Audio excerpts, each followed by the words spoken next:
Peep the wildest scandals of 2019 by Ninja. Number 10.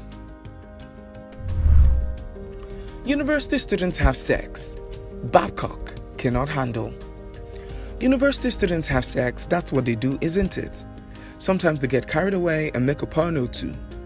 Two students of Babcock University were the stars of a sex tape that made its way to the internet, setting tongues wagging and whipping the moral majority into a righteous frenzy. The school, owned by the Seventh-day Adventist Church, was quick to pronounce judgment, dishing out expulsion notices to the female student. Apparently, her partner had been shown the way out earlier. Number 9. Much ado about IAAF money. Good riddance to former Minister of Sports Suleiman DeLong, who didn't go away without dragging Nigeria through the mud one last time with his refusal to completely refund some $130,000, which the International Association of Athletics Federation claimed was credited to the country in error. Under threats of sanction, DeLong eventually authorized part payments, but it wasn't until Sunday Dare resumed as minister that IAAF confirmed full payment. Meanwhile, AFN Secretary General Amechi Akau was arrested and grilled by the Independent Corrupt Practices and Other Related Offences Commission on suspicion of misappropriation. Number 8. FBI arrests Invictus Obi. The United States Federal Bureau of Investigation apprehended Obinwanne Invictus Obi Okeke, a Nigerian serial entrepreneur and founder of the Invictus Group, who was listed amongst Forbes 100 most influential young Africans in 2018. Okeke is being charged with conspiracy to commit computer fraud and wire fraud. He's been held for allegedly hacking into a steel company in America and stealing a whopping $12 million of the company's money. Number 7.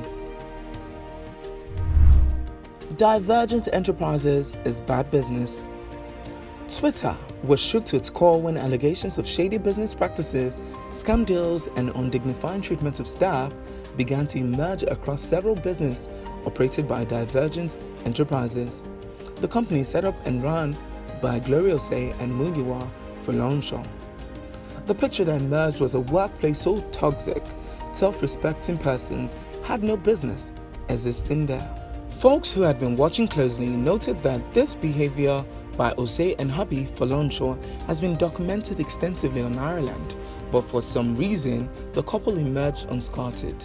Osei showed not a bit of remorse for being caught out there, and her implosion included perhaps the lengthiest Twitter rant of the year. Number 6.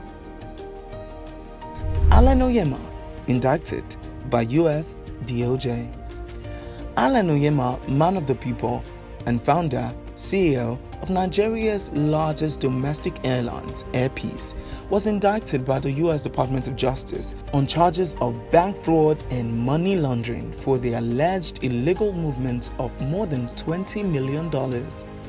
Onyema was accused of transferring the monies from Nigeria through US bank accounts in a scheme involving false documents based on the purchase of airplanes. The airline's chief financial officer, Ejirogene Egaga, was also charged with bank fraud and identity theft in connection.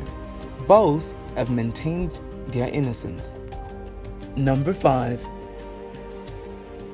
FBI uncovers Nigerian email scam ring.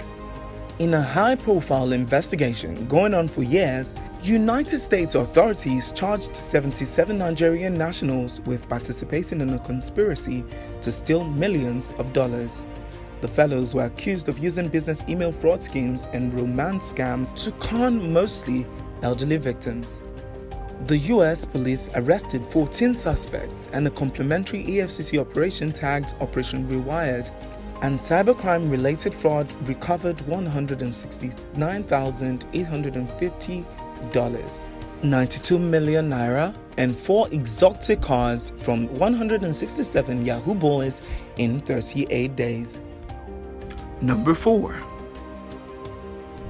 BBC Africa Eye unveils sex remarks lecturers. Kiki Mordi did a solid act of journalism when she went undercover to expose several academics as part of a year-long investigation funded by the BBC Africa Eye. Mordi's expose gave a new face to the scourge of sexual harassment prevalent in top institutions in Nigeria and Ghana. This sparked widespread social media outrage, explored alleged sexual harassment by members of staff at 2 top West African universities, and triggered the embarrassed University of Lagos to suspend one of the culprits, Dr. Boniface. Number 3. The trials and tribulations of Omoyele Sowore. In a direct and revolting attack on human rights, free speech and the rule of law, officials of the Department of State Security, DSS, violated the sanctity of the courts when they swooped in dramatic fashion to rearrest journalist, political activist, and former presidential aspirant Omoyele Sowore hours after he was freed on bail. Sowore is detained for calling for a nationwide demonstration against President Muhammadu Buhari and is charged with treason, money laundering, and cyber-stalking the president. Number 2. $9 billion energy scam. This one goes back to 2010 when the Nigerian government entered a contract with PNID to oversee the conversion of Nigeria's wet gas resources into usable dry gas. The deal, if completed, was to have earned PNID billions of dollars in profit. No surprise that the deal fell through and went into arbitration. PNID successfully applied to a high court in London for an order that allows the company to seize $9 billion of assets belonging to the country. After talking tough initially, a chastised government has announced a readiness to negotiate a settlement. No culprits have been identified yet. Number 1. Biodun Fatoyinbo's past comes calling.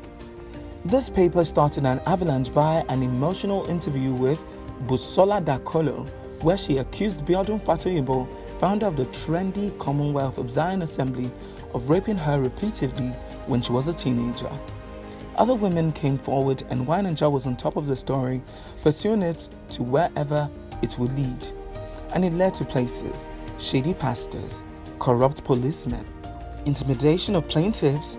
All of this and more were recorded in one of the biggest news stories of the year.